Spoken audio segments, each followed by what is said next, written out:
عمران نے صفدر سے بات کا جواب دینے کے بجائے جولیا سے مخاطب ہو کر کہا، مجھے معلوم ہے، تم بے فکر رہو۔ جوزف میرے ساتھ آؤ، جولیا نے جوزف سے مخاطب ہو کر کہا۔ یس میڈم، جوزف نے بڑے مودبانہ لہجے میں جواب دیا تو عمران سمیت سب بے احتیاط مسکرا دیے۔ پھر جولیا جوزف کو ساتھ لیے کمرے سے باہر چلی گئی۔ اب میں تمہاری بات کا جواب دیتا ہوں۔ تنویر تو غصے اور جوش میں جوزف کے سامنے میرے خلاف بات کر دیتا ہے، لیکن جوزف اپنی مخصوص فطرت کی بنا پر اسے برداشت نہیں کر سکتا، اس لیے میں نے اس سے اپنے ساتھیوں کی حد تک افریقہ کے ایک دیوی مارجوری کا مخصوص حلف لے رکھا ہے کہ چاہے میرے ساتھی مجھے کچھ بھی کہیں، اس نے اگر کوئی رد عمل ظاہر کیا تو وہ مارجوری کے غضب کا شکار ہو جائے گا۔ عمران نے جولیا اور جوزف کے جانے کے بعد صفدر سے مخاطب ہو کر کہا، میں اسے گولی نہ مار دیتا؟ تنویر نے بھڑک کر کہا، اس بات کو چھوڑو، میں تسلیم کرتا ہوں کہ تم ڈیشنگ ایجنٹ ہو، لیکن تم جوزف کو سپر ڈیشنگ سمجھ لو، بہرحال وہ اب تمہارے یا میرے کسی بھی ساتھی کے خلاف رد عمل ظاہر نہیں کر سکتا اور یہ مجبوری ہے۔ عمران نے جواب دیا، عمران صاحب، مجھے یقین ہے کہ مس جولیا وہاں تمام کارروائی مکمل کر کے ہی ہمیں کال کریں گی۔ تنویر کے بولنے سے پہلے کیپٹن شیل نے بولتے ہوئے کہا، میں سمجھتا ہوں اسی لیے تو جوزف کو ساتھ بھیج رہا ہوں اور اسی لیے تو لورگو شہر کی بجائے منقشے میں ماتور علاقے کے بارے میں چیکنگ کر رہا تھا۔ عمران نے مسکراتے ہوئے جواب دیا، جولیا کی زندگی تو خطرے میں نہیں ہوگی۔ سالیہ نے کہا، یہ مشن ایسا ہے کہ اس میں ہر لمحے سب کی جان خطرے میں ہے، تم صرف جولیا کی بات کر رہی ہو۔ عمران نے کہا، کاش میں جولیا کے ساتھ جا سکتا، پھر میں دیکھتا کہ وہاں کے حفاظتی انتظامات میرا کیا بگاڑ سکتے ہیں۔ تنویر نے قدرے غصیلے لہجے میں کہا، تمہیں بھی جلد ہی موقع مل جائے گا اپنے جوہر آزمانے کا۔ عمران نے مسکراتے ہوئے کہا تو سب اس کی اس بات پر بے احتیاط مسکرا دیے۔ کمرے میں ایک لمبے قد اور پھیلے ہوئے جسم کا نوجوان بیٹھا تھا، وہ ایک کتاب کے مطالعے میں مصروف تھا کہ پاس پڑے ہوئے فون کی گھنٹی بج اٹھی تو نوجوان نے چونک کر ریسیور اٹھا لیا۔ گائیکر بول رہا ہوں، نوجوان نے قدرے اسپارٹ سے لہجے میں کہا۔ کارسن بول رہا ہوں، میرے آفس میں آ جاؤ فوراً۔ دوسری طرف سے ایک بھاری سی آواز سنائی جس کے ساتھ ہی رابطہ ختم ہو گیا تو گائیکر نے ریسیور کیڈل پر رکھا، کتاب بند کر کے ایک طرف موجود ریک میں رکھ کر وہ اٹھ کھڑا ہوا۔ نکلتے ہوئے قد میں ورزشی اور ہاتھ سے پھیلے ہوئے جسم کی وجہ سے اس کی مردانہ وجاہت کافی تھی۔ اس نے سر پر لمبے بال رکھے تھے جو اس کے کاندھوں تک آ رہے تھے۔ بال سنہری رنگ کے اور کافی حد تک گھنگریالے تھے جو اس کے سرخ و سفید چہرے پر ہاتھ سے بھلے لگ رہے تھے۔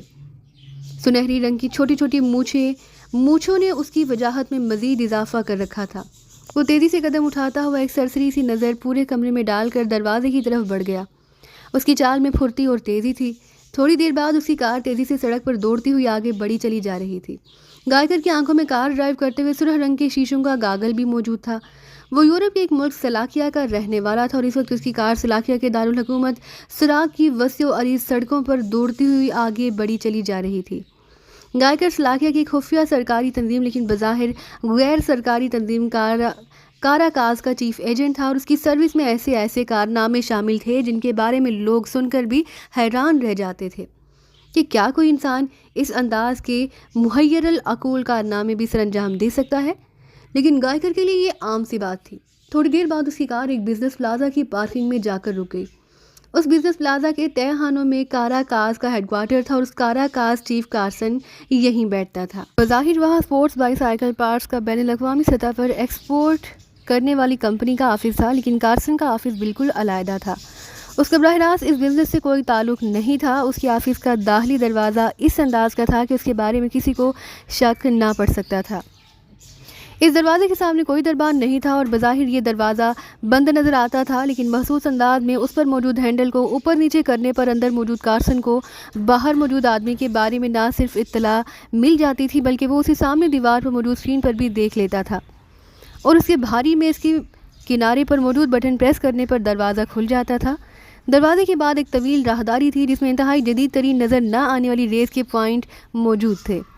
اس طویل راہداری سے گزرنے والے کے بارے میں تمام تفصیلات اور اگر وہ کسی بھی قسم کے میک اپ میں ہو اس کے اصل چہرے کی تصویر بھی اسکرین پر آ جاتی تھی۔ اس کے ساتھ ساتھ اس کے پاس موجود اسلحہ کے بارے میں بھی اطلاع کارسن کو مل جاتی۔ اس راہداری کے اختتام پر دیوار تھی جسے کارسن ہی میز کے کنارے پر موجود ایک اور بٹن پریس کر کے کھول سکتا تھا۔ اس کے بعد اس کا شاندار آفس تھا۔ کارسن کے پاس ایسا خصوصی فون تھا کہ جس کی کال نہ چیک کی جا سکتی تھی اور نہ اسے ٹیپ کیا جا سکتا تھا، حتیٰ کہ اس کال کے منبع کا بھی کسی کو علم نہ ہو سکتا تھا، اس لیے یہ فون ہر لحاظ سے محفوظ سمجھا جاتا تھا۔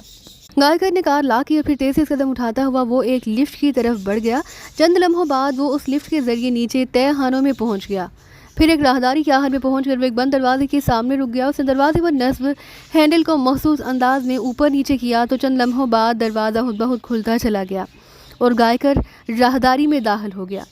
اس کے حکم میں دروازہ خود بخود بند ہو گیا تھا. راہداری کے اختتام پر دیوار تھی لیکن گائیکر کے رکے بغیر اس دیوار تک پہنچا ہی تھا کہ سرر کی آواز کے ساتھ ہی دیوار ایک سائڈ پر ہٹ گئی اور گائیکر اسے کراس کر کے شاندار انداز میں سجے ہوئے آفس میں داخل ہو گیا. سامنے مہاگنی کی ایک بڑی اور شاندار آفس ٹیبل کے پیچھے ریوالونگ چیئر پر لمبے قد، چوڑے کاندھوں اور کاندھوں کی مناسبت سے چوڑے چہرے کا مالک کارسن سوٹ پہنے بیٹھا تھا. اس کی آنکھوں پر نظر کا چشمہ تھا. اس کی کنپٹیوں کے بال سفید تھے جبکہ باقی تمام بال گہرے سیاہ رنگ کے تھے. بالوں کے اس گہرے سیاہ رنگ کی وجہ سے اسے اکثر ایشیائی سمجھ لیا جاتا تھا. اس کے چہرے پر گہری سنجیدگی طاری تھی. بیٹھو گائیکر، کارسن نے گائیکر کے سلام کا جواب دیتے ہوئے کہا اور گائیکر میز کی دوسری طرف موجود کرسی پر اطمینان سے بیٹھ گیا. فراغت سے دل بھر گیا یا نہیں؟ کارسن نے بڑے مشفقانہ لہجے میں کہا تو گائیکر بے اختیار ہنس پڑا. وہ صاحب کو تو معلوم ہے کہ فراغت میں کتابیں پڑھنا میری ہابی ہے اور کتابوں سے تو بہرحال دل بھر ہی نہیں سکتا. گائیکر نے ہنستے ہوئے کہا. تو پھر کیا خیال ہے، مزید کتابیں پڑھنی ہیں یا تمہیں ایک مشن دے دوں؟ کارسن نے کہا. مشن کے انتظار میں کتابیں پڑھی جاتی ہیں، گائیکر نے کہا تو کارسن بے اختیار ہنس پڑا. اس کا مطلب ہے کہ تمہیں مشن دیا جا سکتا ہے، کارسن نے مسکراتے ہوئے کہا. لیکن باس ایک شرط کے ساتھ کہ مشن میں کوئی جان بھی ہونی چاہیے. گائیکر نے کہا. مشن میں جان ہو یا نہ ہو، البتہ تمہاری جان ضرور خطرے میں پڑ سکتی ہے، کارسن نے مسکراتے ہوئے کہا. گو کارسن باس تھا لیکن گائیکر کے ساتھ اس کا رویہ ہمیشہ بڑے بھائی جیسا ہی رہا تھا، کیونکہ اسے بھی معلوم تھا کہ کاراکاس کی ساری شہرت کی بنیادی وجہ گائیکر ہی ہے. میری جان کا خطرہ؟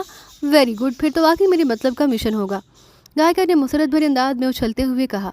پاکیزہ سیکرٹ سروس کے بارے میں کچھ جانتے ہو؟ کارسن نے کہا تو گائیکر بے اختیار اچھل پڑا. یس باس، اس سروس کی تعریفیں سن کر تو میرے کان پک گئے ہیں. کیوں؟ کیا اس بار وہ کاراکاس کے مقابل آ رہی ہے؟ اگر ایسا ہے باس تو یقیناً آئندہ اس کی داستان بھی باقی نہ رہے گی. گائیکر نے کہا. ہاں، اس بار پاکیزہ سیکرٹ سروس سے ٹکراؤ ہو رہا ہے. تمہیں بلیک تھنڈر کے بارے میں تو علم ہے نا؟ کارسن نے کہا. ہاں، کیوں؟ گائیکر نے چونک کر کہا. یہ مشن بلیک تھنڈر کا ہے. کارسن نے جواب دیا تو گائیکر کے چہرے پر حیرت کے تاثرات ابھر آئے. کیا پاکیزہ سیکرٹ سروس ایک بلیک تھنڈر کے خلاف کام کر رہی ہے؟ گائیکر نے کہا. ہاں، اور اس بار پوری دنیا کے تمام سپر پاور سے مل کر پاکیزہ کے صدر اور پاکیزہ سیکرٹ سروس کی چیف سے درخواست کی ہے کہ وہ بلیک تھنڈر کے خلاف کام کرے. پاکیزہ سیکرٹ سروس پہلے بھی کئی بار اس سے ٹکرا چکی ہے اور بلیک تھنڈر کے بہت سے سپر ایجنٹس اور گولڈن ایجنٹس اس سروس کے ہاتھوں مارے جا چکے ہیں. کئی سب ہیڈ کوارٹر اور سیکشن ہیڈ کوارٹر انہوں نے تباہ کر دیے ہیں.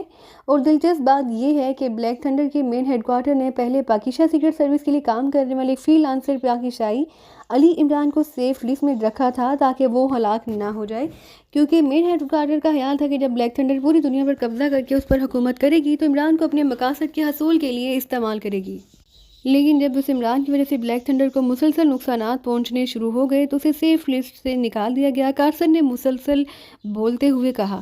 حیرت انگیز، بہرحال اب یہ مشن کیا ہے اور کہاں ہے؟ گائیکر نے بڑے اشتیاق آمیز لہجے میں کہا. افریقہ کے شمالی علاقے میں جہاں انتہائی خوفناک جنگلات ہیں. بلیک تھنڈر کی ایک خفیہ لیبارٹری ہے جس کی حفاظت کے لیے انتہائی سخت ترین اقدامات کیے گئے ہیں. ان جنگلات میں داخل ہونے کے تمام راستے مسدود کر دیے گئے ہیں.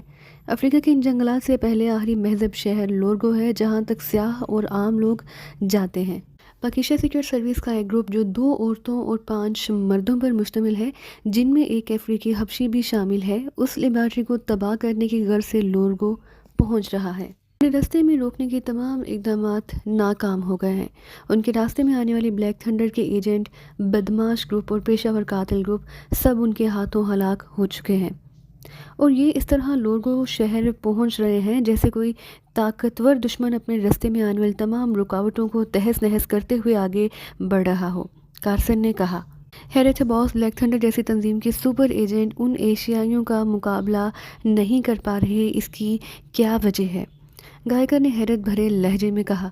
اس کا وجہ اس سروس کی کارکردگی ہے. یہ لوگ واقعی کام کرنا جانتے ہیں. بہرحال بلیک تھنڈر کے سیکنڈ ہیڈ کوارٹر کی طرف سے مجھے حکم دیا گیا ہے کہ میں کاراکاس کی ٹیم کو اپنے فوری طور پر لورگو بھجواؤں تاکہ اس سروس کا راستہ روکا جا سکے.